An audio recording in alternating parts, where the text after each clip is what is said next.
नांदेड जिल्ह्यामध्ये खरीपाच्या पेरण्यांना विलंब झालाय।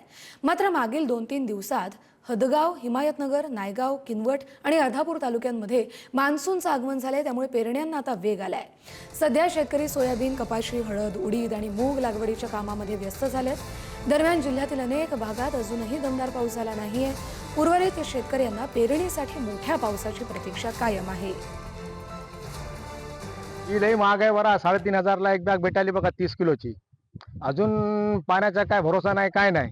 आता उद्या काय होते काय नाही, शासन आमच्याकडे बघाव, काय द्यावं आम्हाला, काय वाढून द्यावं, भाव वाढाव, पिकाला भाव द्याव, काय गरीबाच्या काय आता शासनाने बघलं तर बरं आहे ना, तो काय करणार आहे। पाऊस काळ आता कमी थोडं लेट झाल्यामुळे पेरण्या पण लेट झाल्या थोड्या, त्यामुळे आता काय सांगावं काय नाही, देवाच्या भरोशावर आम्ही पेरणी चालू केली। आता बघू यंदा जे होईल ते होईल।